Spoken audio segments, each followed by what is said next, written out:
ሰላም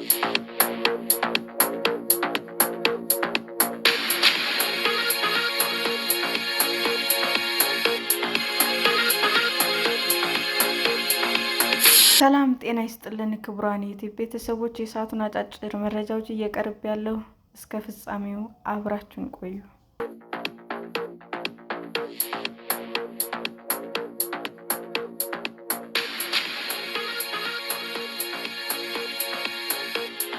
በሚሊዮን የሚቆጠሩ የጡት ካንሰር ህሙማን ኬሞቴራፒን በጥንቃቄ ሊያስቀሩ የሚችሉበት መንገድ አንድ ጥናት ጠቆመ። በሚሊዮን የሚቆጠሩ የጡት ካንሰር ህሙማን በጥንቃቄ ኬሞቴራፒ ሊያስወግዱ የሚችሉ እድል መኖሩን ተመራማሪዎች ተናገሩ።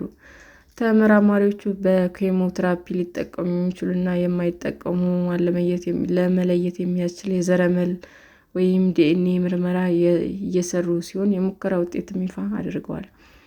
ይህ ዓለም አቀፍ ጥናት በምርምሩ ላይ ከተሳተፉ 2/3 የኬሞቴራፒ የጎንዮሽ ጉዳት ማስቀረት እና በሆርሞን ቴራፒ መታከም እንደሚችሉ ተደርሶበታል። የኬሞቴራፒ ህክምና ድካም፣ ማቅለሽለሽ፣ የፀጉር መርገፍ፣ የበሽታ መከላከል አቅም መዳከም እና የመውለድ ችግሮችን ሊያስከትል ይችላል። በዩኒቨርሲቲ ኮሌጅ ለንደን የሚመራው ይህ ጥናት በዩናይትድ ኪንግደም፣ ኖርዌይ፣ ስዊድን፣ አውስትራሊያ፣ ኒው ዚላንድ እና ታይላንድ ውስጥም ከ4,000 በላይ አዲስ በጡት ካንሰር መያዛቸው በምርመራ የተረጋገጡ ታካሚዎች አካቷል። ሳይንቲስቶች በጡት ካንሰር እድገት ውስጥ ሚና ያላቸው 50 ዘረመሎች ጂኖችን እንቅስቃሴ ለመለካት እና የታካሚውን የበሽታው የመመለስ አደጋ ለማስላት ፕሮሲጊና የተባለ ምርመራ ተጠቅመዋል። ዝቅተኛ ውጤት ያገኙት 2/3 የሚሆኑ የቡድኑ አባላትም የኬሞቴራፒ ህክምና አልተሰጣቸውም። እነዚህ ህሙማን ለ5 ዓመት ክትትል ተደርጎላቸው የኬሞቴራፒ ህክምና ከወሰዱት ታካሚዎች መካከል ጋር ሲነጻጸር 93.7% የመዳን እድል እንዳላቸው ታውቋል። ይህ የኬሞቴራፒ ህክምናቸው ተከታትለው ከዳኑ 94.9% የሚሆኑ መጠን ጋር ሲነጻጸር ዝቅተኛ ልዩነት ያለው ሆኖ ተገኝቷል። የጡት ካንሰር ለማከም ዋና ህክምና አብዛኛው ጊዜ በቀዶ ህክምና እጢዎች ማስወገድ እና ከዚህ በኋላ የመታመም አደጋ ለመቀነስ ብዙውን ጊዜ ኬሞቴራፒ ይታዘዛል። አብዛኛው ጊዜ ህክምና የሚታዘዘው የመጀመሪያ ደረጃ ጡት ካንሰር አለባቸው እና በአቅራቢያ ወደሚገኙ ሌምፍ ነዶች የተዛመተ ከሆነ ነው። ተመራማሪዎቹ ህክምናው በጣም የተለመደ የጡት ካንሰር ላለባቸው ሰዎች ብዙም ጥቅም ላይሰጥ ይችላል የሚል ስጋት እንዳላቸውም ዩሲኤል ተናግሯል።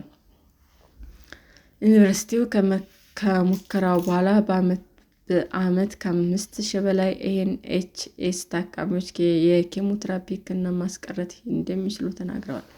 ከካርዲፍ የመጣችው ካርቦን ቦንሃም በሙከራው ላይ የተሳተፈች ሲሆን ውጤቱ እጅግ በጣም እፎይታ እና ዳግም የመወለድ ስሜት እንዲሰማት ማድረጉን ተናግራለች።